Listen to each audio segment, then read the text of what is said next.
لیلۃ القدر میں فرشتے کیوں آتے ہیں اور جبریل امین؟ اس لیے کہ بظاہر زمین سے بہت افضل تو سدرۃ المنتہا ہے، پھر جبریل امین ہر سال آتے ہیں اور لیلۃ القدر میں آتے ہیں. اور کیوں آتے ہیں؟ جبریل امین اور سارے فرشتے سال بھر دعا کرتے ہیں، سال بھر دعا کرتے ہیں اللہ ہمیں زمین پر جانے کی اجازت دے تاکہ ہم زمین پہ جائیں اور جا کر کے ہم زمین پر ان لوگوں کے چہروں کی زیارت کریں جو ہم سے بہتر عبادت کرتے ہیں.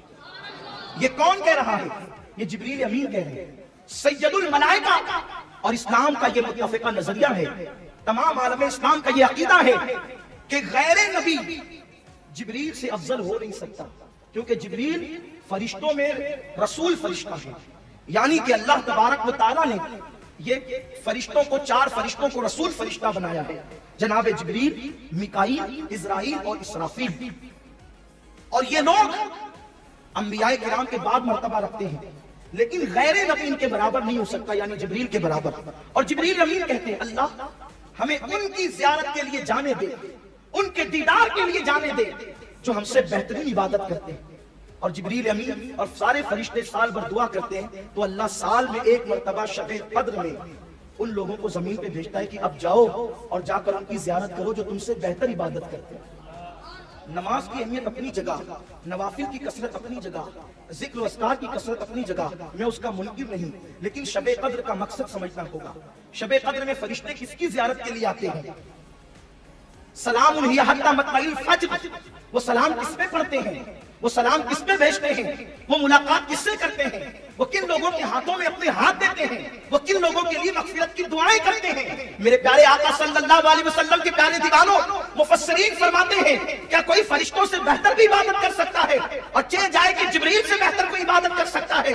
ہمارے رکوع جبریل کے رکوع کی طرح نہیں ہو سکتے، ہمارے سجود جبریل کے سجود کی طرح نہیں ہو سکتے، ہمارا قیام جبریل کے قیام کی طرح نہیں ہو سکتا، ہماری تلاوت جبریل کی تلاوت کی طرح نہیں ہو سکتی. لیکن جبریل امین عرض کرتے ہیں اللہ مجھے ان کے پاس جانے دے جو مجھ سے بہتر عبادت کرنے والے ہیں. تو کیا ہمارا رکوع جبریل سے بہتر ہے؟ ہمارے رکوع میں تو دکان کا خیال، مکان کا خیال، بچوں کا خیال، بیوی کا خیال، افطاری کا خیال، سحری کا خیال، اس کا خیال، اس کا خیال. اور الیاذ باللہ اب تو حالات یہ ہے اپنی نمازوں میں موبائل کا خیال، بجتی ہوئی رنگ کا خیال، ٹون کا خیال، اور واٹس ایپ آتے ہوئے میسیجز کا خیال. کچھ لوگوں کو تو فلموں کا خیال، کچھ لوگوں کو تو دوستوں اور یاروں کا خیال. ارے یہ بھی کوئی نماز ہوئی؟ میرے آقا علیہ السلام تو فرماتے ہیں لا صلاۃ الا بحضور القلب. وہ نماز ہی نہیں ہے جس میں دل حاضر نہیں ہے. میرے پیارے آقا علیہ السلام کے پیارے دیوانوں، ہماری تسبیح بھی کوئی تسبیح ہے، زبان اللہ اکبر کہہ رہی ہے اور دل میں انانیت کے بت ہے. سب سے بڑا میں ہوں اور زبان سے کہتا ہے اللہ اکبر، سب سے بڑا اللہ ہے. یہ نفاق نہیں ہے تو اور کیا ہے؟ یہ منافقت نہیں ہے تو اور کیا ہے؟ تو مسلمانوں مجھے بتاؤ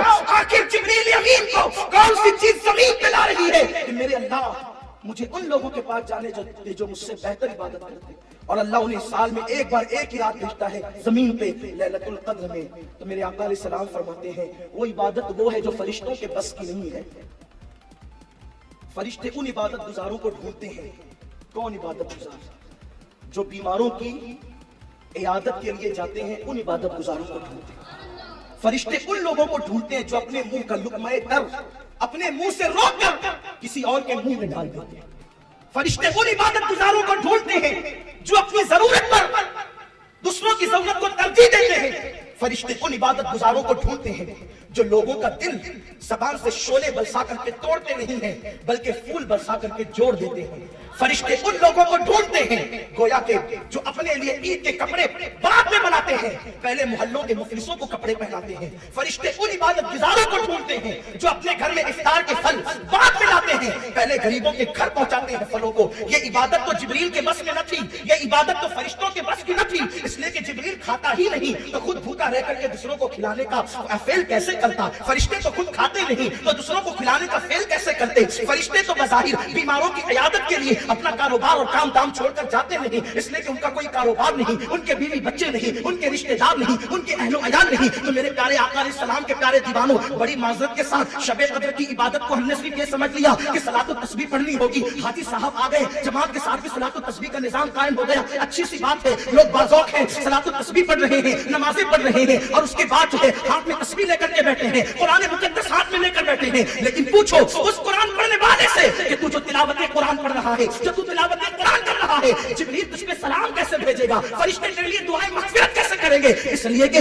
تو اپنی بہن کو سسکتا ہوا چھوڑ کر مسجد میں آیا ہے، تو اپنی ماں کو سسکتا ہوا چھوڑ کر مسجد میں آیا ہے، تو اپنے رشتہ داروں کا حق مار کر مسجد میں آیا ہے۔ وہ عبادت جس کے لیے فرشتے تمہارے چہروں کی زیارت کے لیے بے چین تھے، ان عبادتوں کو چھوڑ کر کے تم رسموں کے پابند بن کر اپنے آپ کو عبادت گزار سمجھتے ہو۔ میں تم سے پوچھنا چاہتا ہوں میرے پیارے آقا علیہ السلام کے پیارے دیوانوں، فرشتوں تو ان کو ڈھونڈتے ہیں کہ جو اللہ کے بندوں کی دل جوئی کرتے ہیں، جو غریبوں کو نوازتے ہیں، لوگوں کا دل جوڑتے ہیں، جو اللہ کی مخلوق کی خدمت کرتے ہیں۔ بتائیں ہم نے شب قدر میں یہ کتنا کیا؟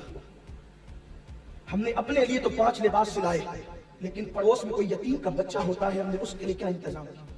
ہم نے اپنے بیٹے کے لیے تو اس کی فرمائش کے مطابق سارے لباس رکھ دیے، لیکن پڑوس کے اندر جو یتیم تھا اس کے لیے کون انتظام کرے گا؟ ہم نے اپنی بیوی کے لیے تو درجنوں لباس کا انتظام کر دیا، لیکن اللہ اکبر پڑوس میں جو بیوہ بستی ہے جس کے سر پر شوہر کا سایہ نہیں، اس کے لیے انتظام کون کرے گا؟ ہائے ہائے، لوگوں نے شب قدر کی عبادت کو کیا رنگ دیا ہے؟